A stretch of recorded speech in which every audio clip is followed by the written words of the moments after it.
The city never sleeps. Not really. Even in the dead of night, when the streets are slick with rain and the neon signs flicker like tired eyes, there's a pulse. Faint, but steady. It's in that quiet rhythm that I do my best thinking. Cigarette in hand, smoke curling up towards the cracked window of my office. Outside, the rain beats a familiar tattoo on the pavement, washing away the day's sins, but never quite cleansing them. My name's Rayne, Jackson Rayne.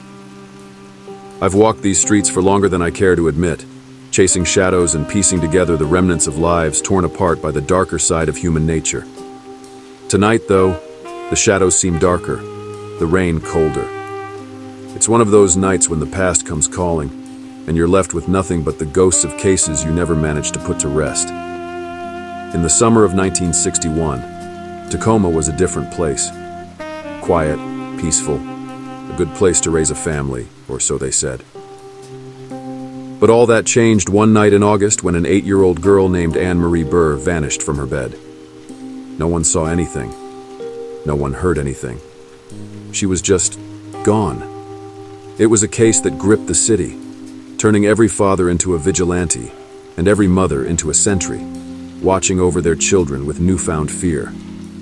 But for all the manhunts, the questioning, the desperate searching, Anne Marie Burr remained a ghost. Her disappearance as mysterious as it was heartbreaking. And then, years later, whispers began. Whispers of a connection to a man who would become one of the most notorious killers in American history. It's a story with more questions than answers, and it's one that's haunted me, just as it's haunted this city. So tonight, we go back to Tacoma, back to the night when the shadows swallowed a little girl whole. We're looking for answers, answers that have eluded the best of us for decades. And maybe, just maybe, we'll find a piece of the truth buried somewhere in the darkness. Act 1. The Disappearance. The Burr family was the kind of family you'd picture on a postcard. A father who worked hard, a mother who cared for the home, and 4 kids, the oldest of whom was little Anne Marie.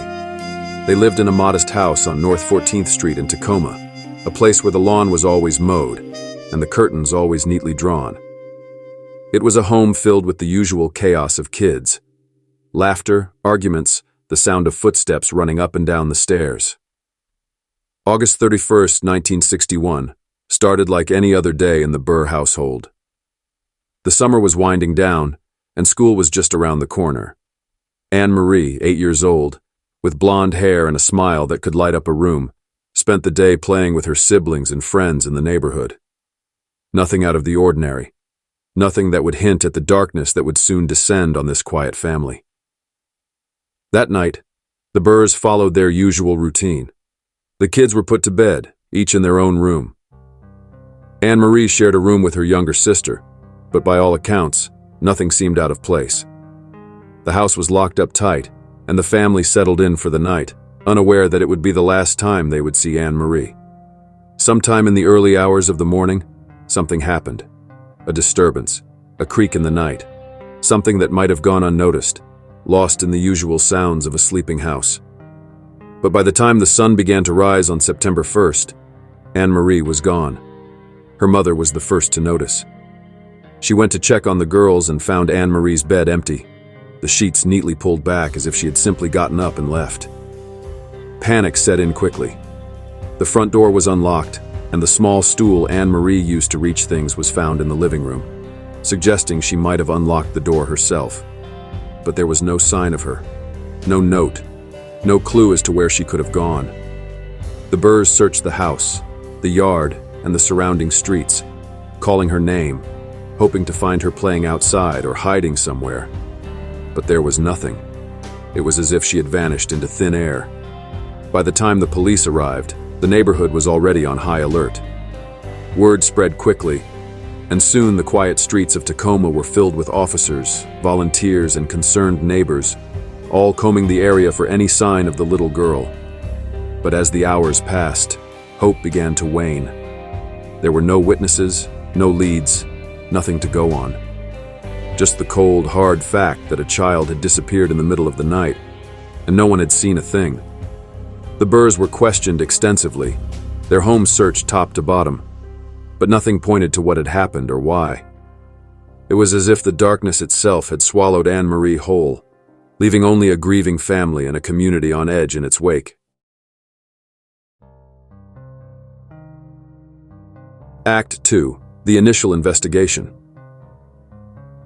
The early morning hours of September 1st blurred into the long, agonizing day that followed. As the sun climbed higher, so did the anxiety gripping the Burr family and the neighborhood. Police officers, local volunteers, and even passers-by joined in the search, scouring the neighborhood, the nearby parks, and every hidden corner they could think of. But Tacoma is a sprawling city, and a single missing child can feel like a drop in the ocean. I remember the tension in the air, like the city itself was holding its breath. I was called in early, not because I was particularly special, but because cases like these required all hands on deck.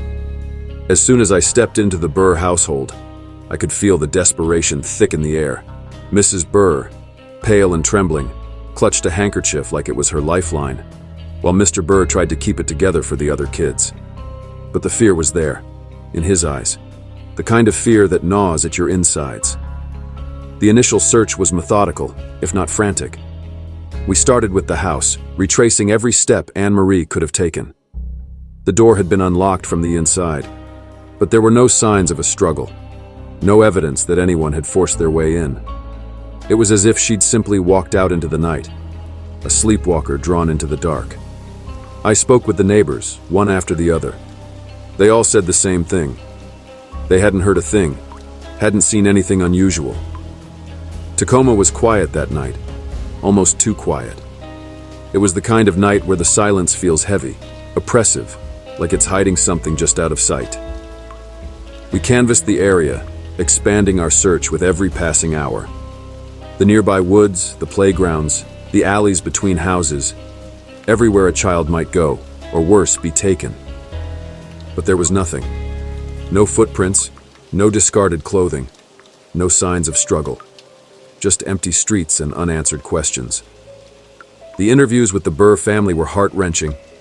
Mrs. Burr was inconsolable, her voice breaking every time she mentioned Anne Marie's name. Mr. Burr was more stoic, but you could see the cracks forming, his calm demeanor barely masking the storm raging inside. They both told the same story. Anne Marie was a good kid, never wandered off, never strayed far from home. And yet here we were, searching for a ghost. As the hours turned into days, the frustration among the investigators grew. We were grasping at straws, every lead turning into a dead end, every theory crumbling under scrutiny. It felt like we were chasing shadows, and with each passing day, those shadows grew darker, more impenetrable. I tried to piece together what little we had, but it wasn't much. A missing girl, an unlocked door, and a city that had seemingly swallowed her whole. I couldn't shake the feeling that there was something we were missing, some small detail that could crack the case wide open. But it eluded us, like a wisp of smoke, slipping through our fingers every time we thought we had a grip on it. Tacoma had seen its share of crime, but this was different. There was an innocence lost that night, not just for the Burr family, but for the entire city. A shadow had fallen over Tacoma, and it was up to us to chase it away. But the more we searched, the more it seemed that the darkness was here to stay. Act 3. The Ted Bundy Connection. As the weeks dragged on with no sign of Anne Marie, the case grew colder by the day. Leads dried up, the public's fervor waned, and even the media moved on to the next big story. But for the Burr family, and for those of us still working the case, there was no moving on. Every unsolved case leaves a scar, and this one was deep.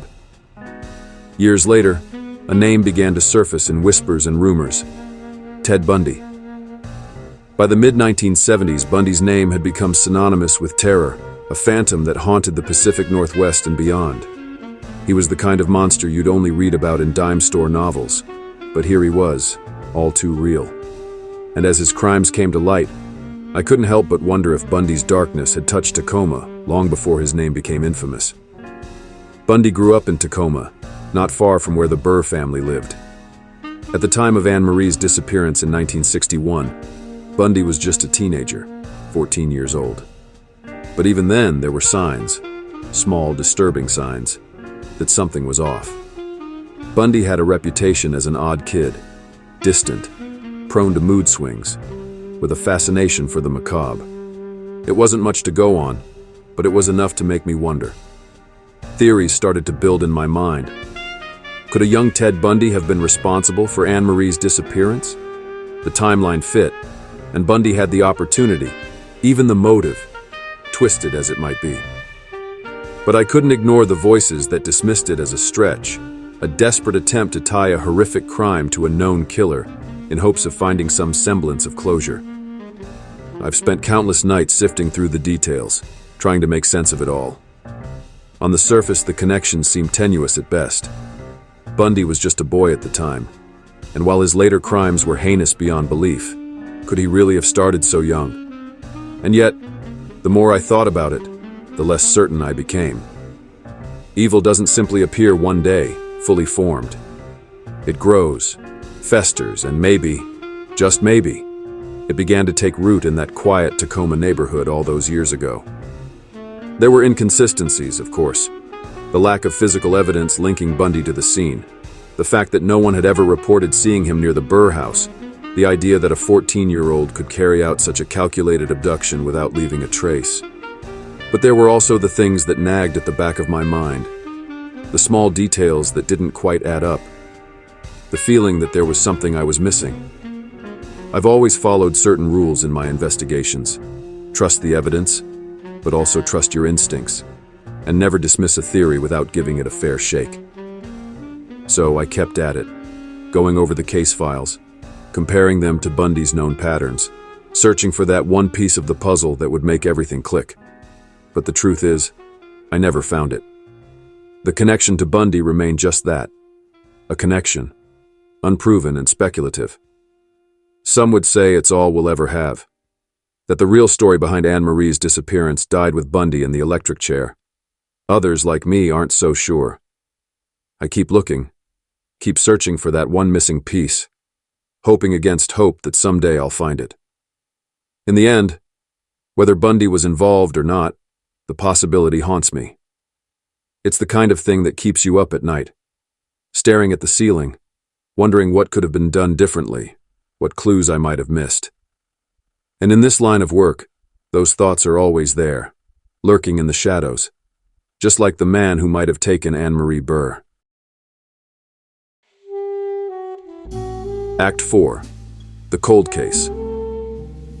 The hardest part of any investigation is when the leads dry up, when the trail you've been following goes cold, and you're left with nothing but the echoes of unanswered questions. Anne Marie's case was no different. As the months turned into years, the hope of finding her, or even finding out what happened to her, began to fade. The newspapers stopped printing her story, and the community that had once been so vigilant returned to the rhythms of daily life. But for the Burr family, there was no moving on. They stayed in that house on North 14th Street, the place where their little girl had vanished into thin air. They kept her room just as it was, a shrine to a life interrupted. Mrs. Burr would sometimes sit by the window, staring out at the street, as if waiting for Anne Marie to come walking home. Mr. Burr threw himself into his work, trying to bury the pain under layers of busyness. But you could see it in their eyes. There was no escaping the void that Anne Marie had left behind. For the community, it was a wound that never fully healed. Tacoma had lost something the night Anne Marie disappeared, a sense of safety, a belief that things like this didn't happen in places like this. The case became a ghost story, something whispered about in hushed tones, a reminder that darkness could find its way into even the most peaceful of places. But I couldn't let it go. Even as the years passed, I kept the file on my desk, going over it again and again, looking for something, anything, that I might have missed. I wasn't ready to let Anne Marie's case slip into the cold files, to be forgotten like so many others. The questions gnawed at me, kept me awake at night. Where had she gone? Who had taken her? Why had there been no trace? No ransom note, no remains. I made a habit of revisiting the case every few months, going back to the Burr house, retracing the steps, talking to the same people I'd talked to 100 times before.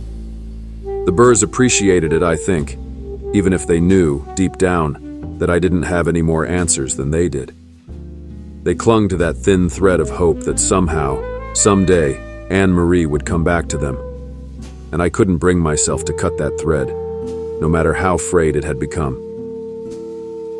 Over the years, I followed up on every rumor, every whisper of a new lead. Most of them led nowhere. Anonymous tips that turned out to be nothing more than pranks, supposed sightings that were just cases of mistaken identity. But I followed them anyway. I owed that much to Anne Marie, to her family, to myself. There were times when I questioned why I kept pushing, why I couldn't just let it go like everyone else had. Maybe it was because I couldn't stand the idea of an innocent child's disappearance remaining an unsolved mystery. Maybe it was because I saw too many cases get swept under the rug, forgotten by the public and left to gather dust in some backroom filing cabinet. Or maybe, just maybe, it was because I knew that if it had been my child, I'd want someone out there who refused to give up. So I kept the file open, kept digging, kept hoping that one day a break would come. But as the years passed and the leads grew colder, the chances of finding Anne Marie, or her abductor, seemed to slip further and further away. Still, I couldn't bring myself to close the book on her case. I couldn't let go of the idea that there was still a chance, however small, to bring her home. And so the case remained open, a constant reminder of the fragility of life, the randomness of fate, and the darkness that sometimes creeps into the light. I've worked a lot of cases over the years, seen a lot of things I wish I could forget.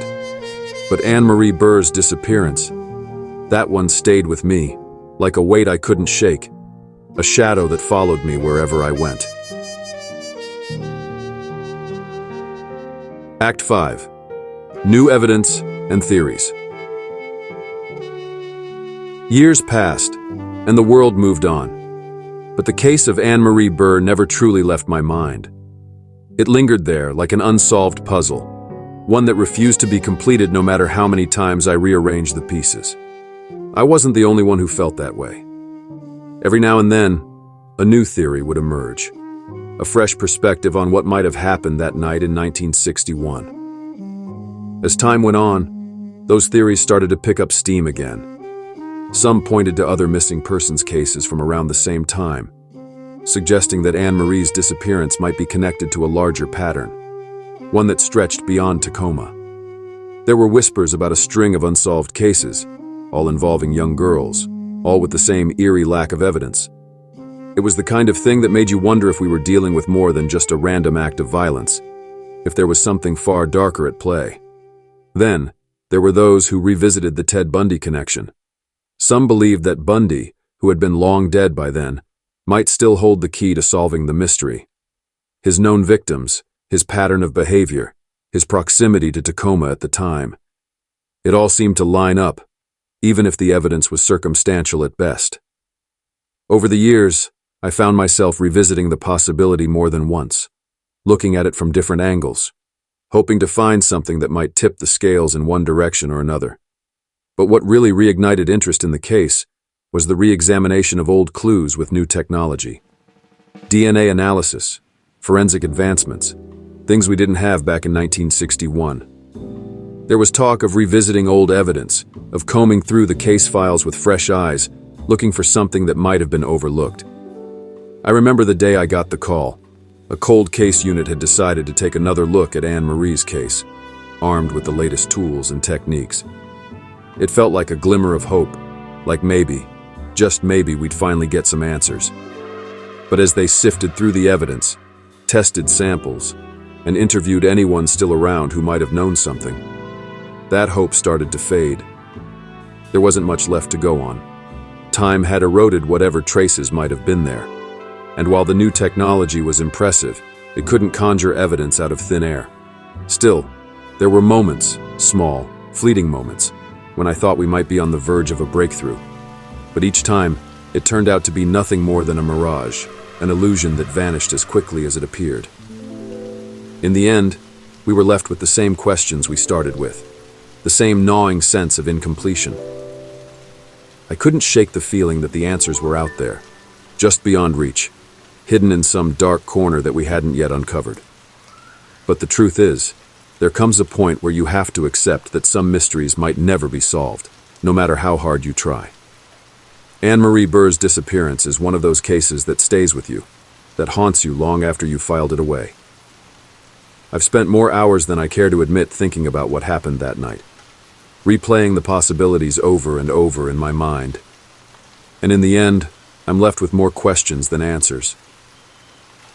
I think about her family, how they've carried this burden for all these years, the not knowing, the endless wondering. I think about the community, how the shadow of that night still lingers, a reminder that darkness can strike anywhere at any time. And I think about the case, the one that got away, the one that slipped through my fingers despite everything I did to hold on. Some say closure is just a word, that it's not something you can truly find in cases like this. Maybe they're right. Maybe there's no such thing as closure, only the hope that someday, somehow, the truth will come to light. Until then, I'll keep looking, keep searching for that one piece of the puzzle that will finally make everything fit. Because in this line of work, hope is sometimes all you have.